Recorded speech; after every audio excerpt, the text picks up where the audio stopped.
देखिए, सबसे पहले उर्दू कवायद किसको कहते हैं? यानी उर्दू कवायद किसी भी जुबान को सही से पढ़ना और लिखना आ जाए उसे उर्दू कवायद कहते हैं। समझ में आ गया ना? यानी उर्दू कवायद किसी भी जुबान को सही से पढ़ना और लिखना आ जाए उसे उर्दू कवायद कहते हैं। अब उर्दू कवायद में दो होता है, इल्म सर्फ और इल्म नहव। एक इल्म सर्फ और दूसरा इल्म नहव। समझ में आ रहा है? जब उर्दू कवायद समझ में आ जाएगा आपको तो उसके बाद क्या आएगा? दो, इल्म नहव और इल्म सर्फ। इल्म सर्फ वह इल्म है जिसमें बामाना अल्फाज के हुरूफ और हरकतों की तब्दीली से बहस की जाती है। यानी इल्म सर्फ वह लफ्ज है, वह इल्म है जिसमें बामाना अल्फाज के हुरूफ और हरकतों से बहस की जाती है। मतलब ये हुआ इसका कि जैसे आपने कहा पानी लेके आओ, पानी का कोई मतलब हुआ। अगर किसी ने कहा पानी वानी लेके आओ तो पानी का मतलब हुआ, वानी का कोई मतलब नहीं हुआ, है ना? तो बामाना लफ्ज और बामाना अल्फाज के हुरूफ और उसके हरकतों की तब्दीली पे बहस की जाती है। जैसे हमने बोला बामाना ये पानी लेके आओ, पानी लाना इसका तो कोई मतलब हुआ, है ना? और उसी तरह पानी लेके आओ, पानी लेके आना कौन सा मतलब ये है, जुमला है, कौन सा ये हम यहाँ पे फेल यूज किए हैं, है ना? और उसी तरह पानी लाना, लाना जो है वो मस्दर है, लाना से बना है, लाओ, लाता है, लाएगा, लाना से बना है ना? अब आगे है इल्म नहव। इल्म नहव वह इल्म है जिसमें जुमलों की साख्त, तरकीब और अज्जाए जुमला की बाहमी ताल्लुक का इल्म हासिल होता है। यानी इल्म नहव वह इल्म है जिसमें जुमलों की साख्त, साख्त मतलब बनावट, जुमला कैसे बन रहा है, तरकीब यानी जुमला पहले फेल है, फिर हर्फ है, फिर इसम है, कैसे जुमला बना रहे हैं, और अज्जाए जुमला यानी जुमला की टुकड़ा के बाहमी ताल्लुक का इल्म हासिल होता है। इसमें ये हुआ मतलब इल्म नहव वह इल्म है जिसमें हम ये पता करते हैं कि जुमला जो बोल रहे हैं किस किस्म का है। जैसे हमने बोला पानी लाओ, यानी हुक्म दे रहे हैं, पानी मत लाओ मतलब उसको बोल रहे हैं नहीं करने के लिए, झगड़ा मत करो यानी झगड़ा नहीं करने के लिए बोल रहे हैं, यानी उसको नहीं का हुक्म दे रहे हैं। उसी तरह वो क्या कर रहा है, सवाल कर रहे हैं, है ना? तुम क्यों गए, सवाल कर रहे हैं। तो इल्म नहव में जुमलों की साख्त, जुमला की बनावट कैसी है ना, और उसकी तरकीब कैसे किया गया है, तरतीब कैसे रखा गया है, उसमें ये बहस करते हैं। लेकिन इल्म सर्फ में अल्फाज के हुरूफ जो है और हरकत कैसे तब्दील करते हैं उसके बारे में बात करें। जैसे लाना, ये मस्दर हो गया, लाना से लाओ, लाएगा, लाता है बनता है ना? तो इल्म सर्फ और इल्म नहव में यही फर्क है। आगे है हर्फ मनकूत।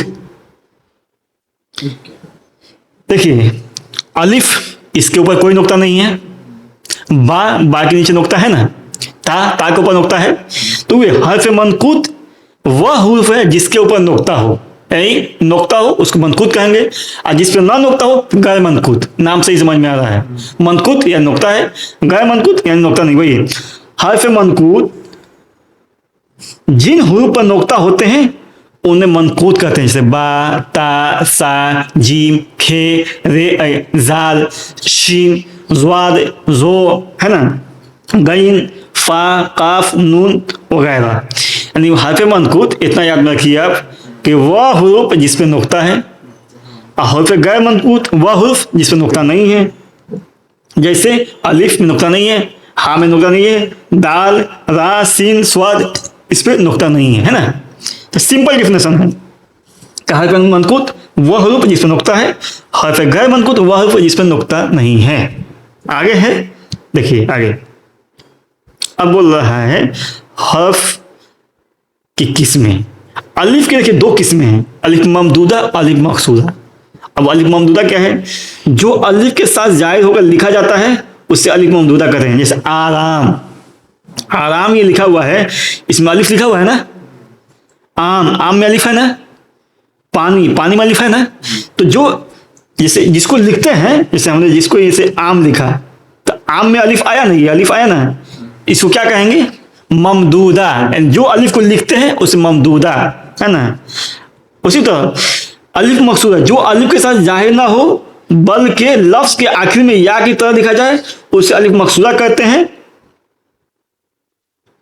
उसे अलिफ मकसूरा कहते हैं। जैसे आला, अदना, मूसा वगैरह। देखिए, अलिफ मकसूरा वो अलिफ है जो अलिफ लिखा नहीं जाएगा, अलिफ की जगह पर या लिखा जाएगा, लेकिन पढ़ा जाएगा तो लगेगा कि लास्ट में अलिफ है। जैसे मूसा, मूसा में लगेगा अलिफ है लास्ट में, लेकिन है लास्ट में या। देखिए, मूसा का आखिर में लास्ट में या है, यहाँ पे या है।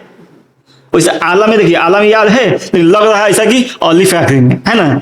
उसी को बोल रहा है कि उसके आखिर में तो अलिफ हो या हो, लेकिन पढ़ते वक्त ऐसा लगे कि अलिफ है। जैसे मान ली हमने लिखा मू सा में तो या है, लेकिन पढ़ रहे हैं तो हमको इसमें मूसी पढ़ना चाहिए था क्योंकि या है, लेकिन नहीं, पढ़ रहे हैं मूसा, मूसा पढ़ रहे हैं, मूसा नहीं, अलिफ के साथ पढ़ रहे हैं, है ना। होना चाहिए, तो वही बोल रहा है अलिफ मकसूरा वो है, लिखने में तो या है, लेकिन पढ़ते वक्त उसको अलिफ पढ़ेंगे। जैसे मूसा, ईसा, अदना, आला, है ना। समझ में आया नहीं? वही सिंपल तरीका है। आगे देखिए, नून। नून की दो किस्में हैं, नून जाहिरी और नून मख्फी। जाहिर का मतलब वो होता है जो दिखे, और मख्फी का मतलब जो छुपा रहे। देखिए, जो नून साफ सुनाई दे और लिखा जाए उसे नून जाहिर कहते हैं। यानी जो नून बिल्कुल साफ सुनाई भी दे और लिखा भी जाए। जैसे हमने बोला आसमान, आसमान में नून है ना, आपको सुनाई दे रहा है। इंसान, इंसान में नून है, सुनाई भी दे रहा है, लिखा भी है। उस तरह निशान, निशान में नून है ना, आपको सुनाई भी दे रहा है, लिखा भी जा रहा है ना। लेकिन नून मख्फी वो नून जो सुनाई ना दे मगर मौजूद हो। नून मख्फी वो नून जो सुनाई नहीं देगा लेकिन वहां पे रहेगा। जैसे माँ, माँ बोला तो माँ में जो है, माँ में जो है, जैसे माँ बोला मैं, माँ में नून है लेकिन सुनाई नहीं देता है। अगर सुनाई देगा तो मान हो जाएगा वो। माँ हम बोल रहे हैं तो नून छुपा हुआ है वहां पे, नून गुन्ना है, मतलब यहाँ देखिए माँ छुटा हुआ है। कहाँ, कहाँ में भी नून है ना, लेकिन ये तो हम छुपा हुआ है तो कहाँ पढ़ते हैं। अगर इसको इसमें नुक्ता दे देंगे तो कहान हो जाएगा, है ना। तो नून मख्फी वो नून जो साफ सुनाई ना दे मगर लिखा जाए। तो इसी तरह देखिए, माँ जो है, माँ में नून लिखा गया है लेकिन सुनाई नहीं दे रहा है। नहीं में नून लिखा हुआ है लेकिन सुनाई नहीं दे रहा है। कहाँ में नून लिखा हुआ है लेकिन सुनाई नहीं दे रहा है। और जब सुनाई नहीं देगा तो बीच में नुक्ता नहीं होगा, है ना, तो समझ में आ जाएगा कि हाँ भाई नून मख्फी है ना। ये एग्जाम में नहीं आएगा, समझाने के लिए यहीं से बेसिक स्टार्ट होता है, इसलिए समझा रहा हूं कि ये चीज है? आगे देखिए, वाव मारूफ। वाव की किस्में, वाव की 3 किस्में है ना, वाव की 3 किस्में। वाव मारूफ वो वाव जो खींच कर पढ़ी जाए, जैसे खूब, दूर, नूर वगैरह। यानी जिस वाव को खूब खींच के पढ़ते हैं उसे वाव मारूफ कहेंगे, है ना। और जिसको हल्की आवाज में पढ़ेंगे उसे मजहूल कहेंगे। जैसे दो, तो, सो, जल्दी से पढ़ देते हैं, है ना, उसे मजहूल कहेंगे, है ना। ये एग्जाम में नहीं है, समझने के लिए है। एक है वाव मादूल, वो वाव जो लिखने में आए लेकिन पढ़ी ना जाए। जैसे कि लिखते हैं खा, खाब, खाजा। ये खा है तो इसको लिखा है खा, एक्चुअल में खवाह लिखाया है, खवाब लिखाया है, खवाजा है, लेकिन पढ़ते वक्त खाजा पढ़ते हैं, खाब पढ़ते हैं और खा पढ़ते हैं, खवाह नहीं पढ़ते हैं। क्यों? ये वाव जैसे कोई मतलब नहीं है, खाली लिखा तो गया है, मतलब कुछ नहीं है इसका। नहीं भी लिखेंगे तो काम चल जाएगा, है ना। इसलिए इसको वाव मादुल, मादुल मतलब ऐसा है जिसको हटा दिया गया हो, मतलब जायल कर दिया गया, उसको मादुल कहते हैं, है ना। ये चीज है। आगे हाय मलफूजी। मलफूज यानी जिसका लफ्ज किया जाए तो लफ्ज किया जाए, और मख्फी जो छुपा हुआ हो, है ना। तो हाय मलफूजी जो सुनाई दे और वाज़ेह तौर पर अदा भी की जाए। जैसे राह, राह में हा है, सुनाई दे रहा है ना राह, और लिखा भी जा रहा है। चाह, चाह में हा है, सुनाई भी दे रहा है और लिखा भी जा रहा है। माह, माह में लास्ट में हा है, सुनाई भी दे रहा है, लिखा भी जा रहा है। तो उसी तरह माह हाय मलफूजी जो सुनाई भी दे और लिखा भी जाए। लेकिन हाय मख्फी जो छुपा हुआ हो, है ना, जैसे जो लफ्ज के आखिर में आए मगर साफ सुनाई ना दे, यानी छुपा हुआ हो। जैसे नामा, नामा, खाना, पर्दा, क्या है, लास्ट में हा तो है लेकिन छुपा हुआ है। खाना हम लोग इसे नामा जो है, नामा लिखा हुआ है ऐसे, हम लोग पढ़ते हैं ऐसा, नामा ऐसे पढ़ते हैं नामा, लेकिन है लास्ट में हा, अब बोलते हैं नामा। खाना बोलते हैं खाना ऐसे बोलते हैं, लेकिन यहाँ पे हा है। वही बोल रहा है जो लफ्ज के आखिर में आए, लफ्ज के आखिर में तो आया है, देखिए लफ्ज के आखिर में तो हा इधर आया है, लेकिन ये सुनाई नहीं ना देता है। अगर सुनाई देगा तो क्या हो जाएगा, नामा हो जाएगा, सुनाई नामा हो जाएगा, खाना हो जाएगा, पर्दा हो जाएगा ना। लेकिन हम लोग पढ़ते हैं पर्दा, यानी पर्दा ऐसे पढ़ते हैं, ऐसे पढ़ते हैं, हालांकि है एक्चुअल में पर्दा है ना। तो यहाँ जो है सुनाई नहीं देता है। आगे है या की देखिए दो किस्में हैं, या मारूफ और या मजहूल। मारूफ के मतलब जिसको खींच कर पढ़ी जाए, और मजहूल जो हल्की आवाज में पढ़ी जाए। जैसे करीब खींच के पढ़ रहे हैं, अजीब दलील खींच के पढ़ रहे हैं, इसको क्या बोलेंगे, या मारूफ।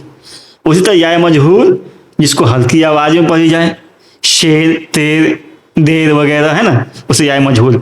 मारूफ और मजहूल जब भी आएगा तो मारूफ जिसको खींच के पढ़ी जाए, मजहूल जिसको हल्की आवाज में पढ़ी जाए, है ना। उसी तरह मख्फी और मलफूजी आएगा, मख्फी जो छुपा हुआ हो, मलफूजी जो बाहर हो, समझ रहे, उसी तरह है।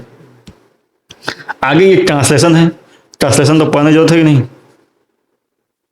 इसको हिंदी उर्दू में करना। हाँ, पढ़िएगा, इसको क्या बोलेंगे। ठीक।